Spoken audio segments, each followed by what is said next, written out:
안녕하세요. 순서의 국어입니다. 오늘은 비문학 지문 어떻게 읽는지, 한 문장 한 문장 어떤 생각을 넣고 읽어야 되는지 영상으로 제작해달라는 분들이 있으셔서 이게 원래 1월 말, 2월 초부터 들어가는 영상 내용이었는데 짧게나마 한 지문으로 보여드리려고 합니다. 이 지문은 잠깐만요. 볼펜이. 네. 2017학년도 9월 평가원 모의고사에 출제되었던 칼로릭 지문이라고 보통 부르는 지문입니다. 따라서 그 문제를 문제집이나 아니면 프린트해서 풀어보시고 이 영상을 보시는 거를 권장합니다. 먼저 첫 번째 문장부터 순서대로 이렇게 쭈루룩 내려가 볼게요. 첫 번째 문장 보면 열의 실체가 칼로릭이며 칼로릭은 온도가 높은 곳에서 낮은 쪽으로 흐르는 성질을 갖고 있다고 질량이 없는 입자들의 모임이라는 생각이 받아들여지고 있었다는 문장으로 시작이 됩니다. 여기서 체크해야 될 거는 높은 쪽에서 낮은 쪽으로 흐른다는 이 방향성입니다. 수능에서 이런 방향성과 관련된 화살표 또는 인과관계 또는 비례 반비례 관계 정보는 주제와 직결되거나 문제에서 또는 보기 문제에서 적용형 문제로 출제될 확률이 매우 높습니다. 따라서 첫 문장으로 나온 이 높은 곳에서 낮은 쪽으로 이동한다는 정보는 반드시 잡아야 합니다. 두 번째 문장으로 가서 이를 칼로릭 이론이라고 부르는데 높은 쪽에서 낮은 쪽으로 흐르는 성질을 칼로릭 이론이라고 부르는 것 같아요. 이에 따르면 찬 물체와 뜨거운 물체를 접촉시켜 놓았을 때 온도가 같아지는 것은 뜨거운 물체에서 차가운 물체로 이동하기 때문이다. 첫 문장을 그냥 한 번 더 반복한 것 같아요. 반복하면 강조하는 효과를 주죠. 문학에서도 그렇고 비문학에서도 똑같아요. 그러니까 이 높은 곳에서 낮은 쪽으로 흐르는 성질은 반복되었으니까 꽤 중요한 정보일 확률이 높습니다. 적어도 1문단에서는.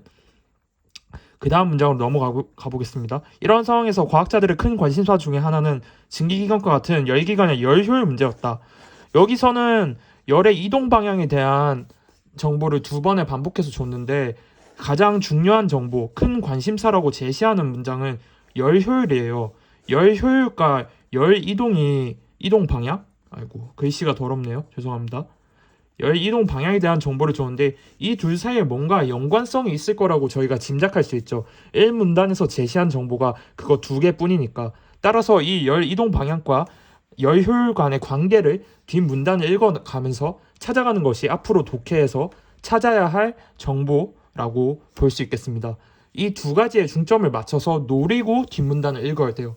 그래야 이 수많은 정보 중에서 어떤 정보를 취사 선택해서 머릿속에 요약하고 나중에 정리할 때 어떤 정보를 기준점으로 정리할 수 있을지 잡을 수 있어요. 제가 반복해서 말했어요.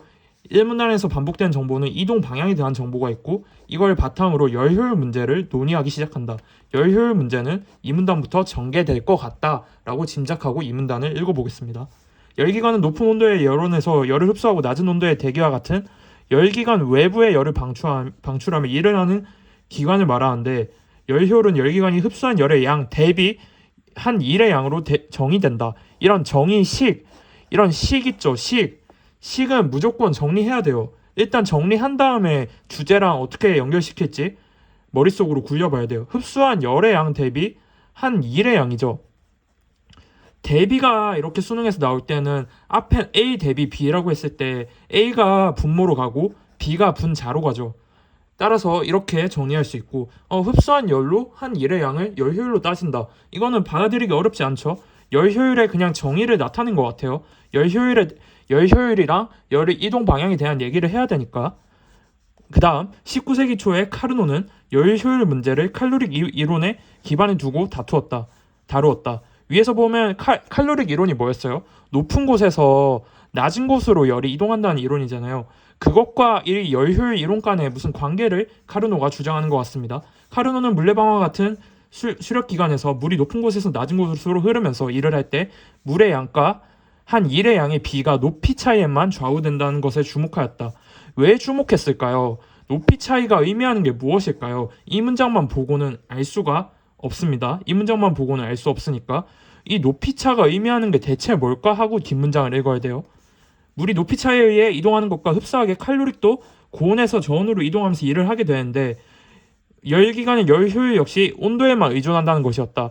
즉 아까 칼로릭에서 말했던 높은 곳에서 낮은 곳으로 이동할 때 발생하는 에너지에만 그 열효율이 의존한다. 온도 이외의 요소는 반영되지 않는다. 일을 할 때는 온도만 보면 된다. 열 효율을 잴 때는 온도만 무조건 보면 된다는 게 카르노의 이론인 것을 알 수 있습니다. 그 다음은 줄이에요. 줄 1840년대 한편 줄은 일정량의 열을 얻기 위해 필요한 각종 에너지의 양을 측정하는 실험을 행하였다. 여기서 여러분들은 엄청 존나 큰 의문점을 찍어야 돼요. 자, 여러분 열 효율이 뭐예요? 열을 투입해서 일을 하는 거잖아요. 근데 줄이 지금 한 실험이 뭐죠? 일정량의 열을 얻기 위해 필요한 에너지의 양, 즉 에너지로 열을 얻는 거죠. 아이고 좀 샜네요. 에너지를 열로 바꾸는 거잖아요. 위에서 카르노랑 칼로릭 이론은 이를 열로 아니 거꾸로 했네.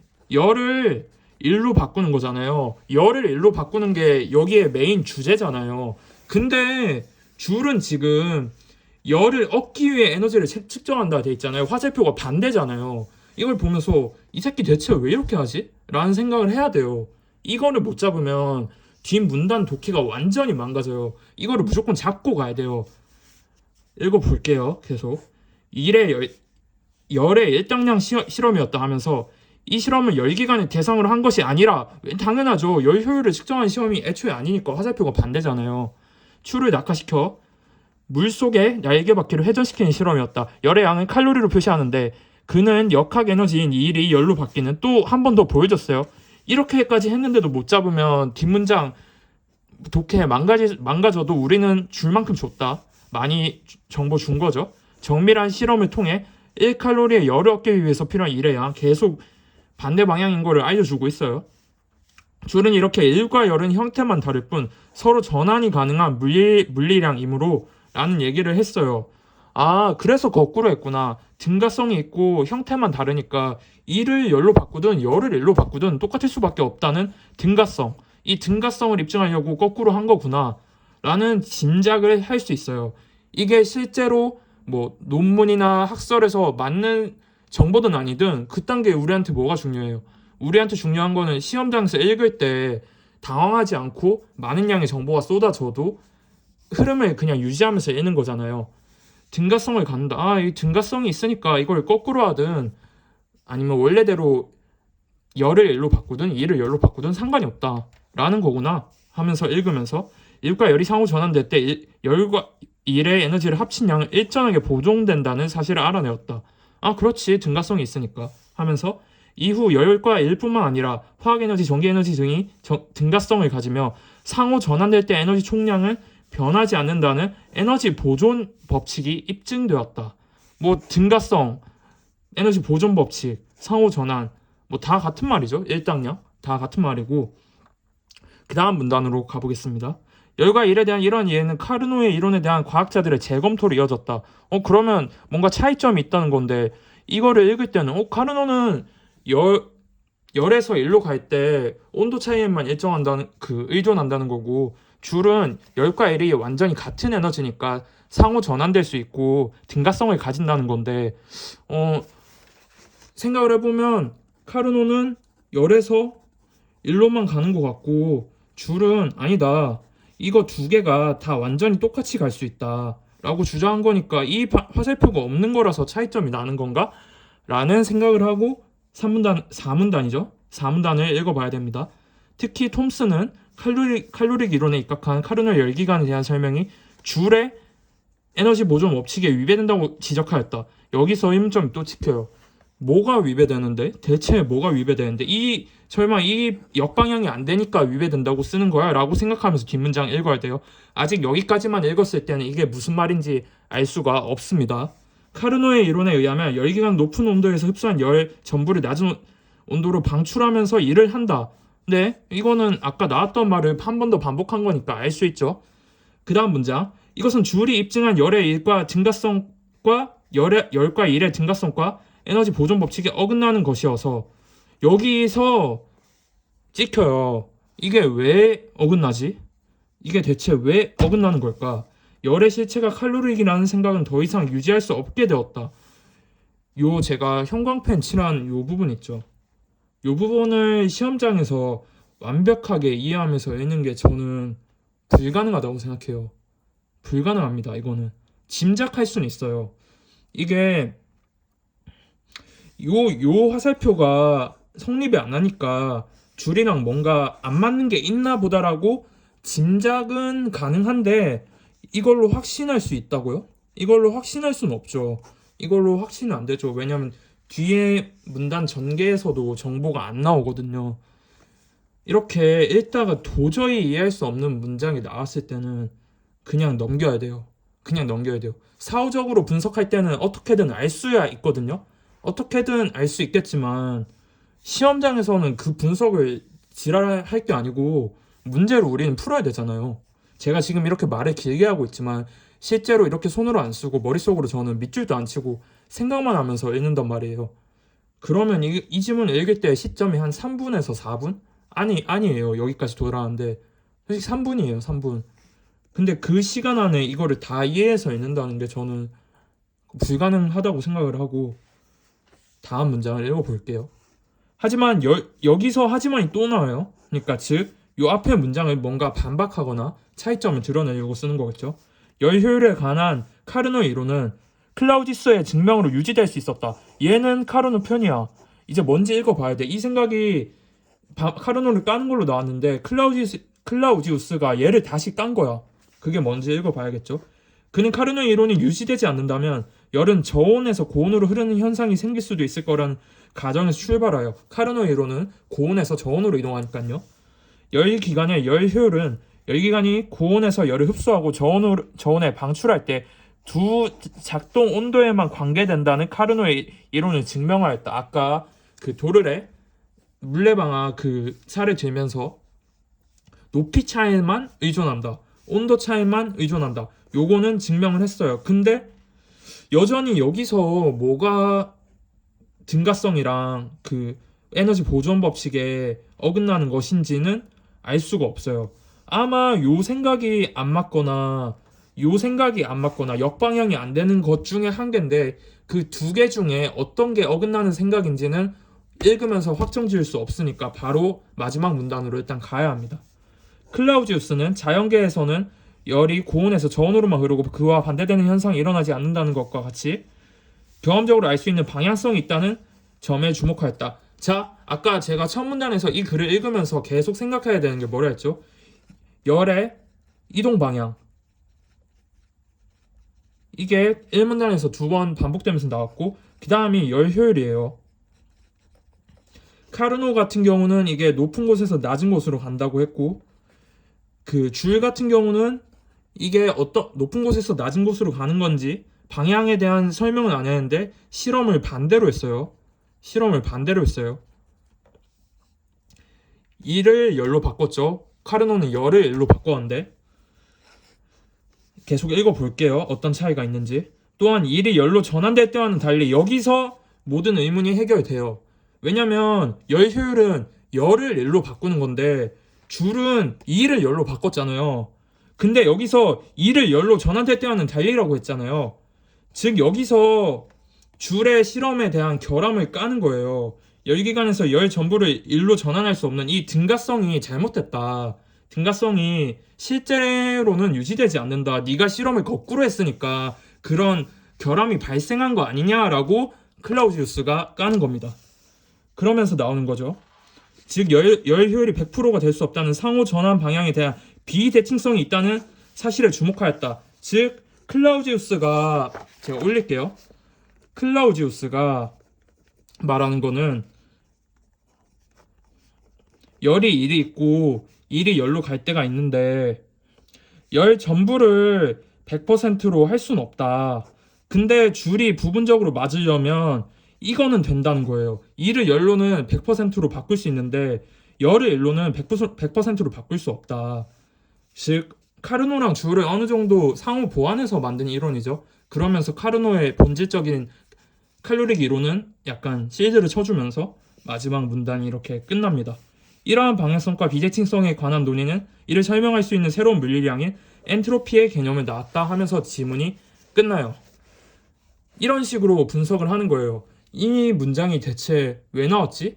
1문단에서 분명히 이러한 흐름으로 뒷 지문이 전개될 거라는 힌트를 주지 않았냐. 열의 방향이랑 그리고 열 효율에 대한 얘기를 두 가지를 중점적으로 흘러가는 건데, 열 효율은 열을 일로 바꾸는 거다. 열기관 2를 해서 그거를 카르노가 제시를 했는데 줄이 2를 열로 바꿨지 않냐. 이거는 완전 반대 방향 아니냐. 그게 말이 되냐. 일단 그냥 읽었어. 일단 그냥 읽었는데 카르노가 틀렸다고 카르노가 틀렸다고 줄이 까요. 톰슨도 같이 까요. 이게 말이 안 되지 않나? 이 부분이 이해가 안 되는데 둘 중 하나이지 않을까? 줄이 존나 실험을 거꾸로 잘못했어. 아니면 카르노가 애초에 틀린 거야. 둘 중 하나라고 생각하고 뒤에 읽었는데 클라우지우스가 그거를 줄이 실험을 거꾸로 했는데, 거꾸로 할 때는 그게 100%가 되지만 열의 일로 바꾸는 열 효율의 기존 개념으로 접근을 하면 100% 등가성이 성립할 수가 없다. 그 개념을 설명하려면 엔트로피가 필요하다 하면서 지문이 끝난 거예요. 분석을 할 때 이 정도 생각을 실제 시험장에서 내가 넣을 수 있을 거라고 생각을 하면서 실제 시험장에서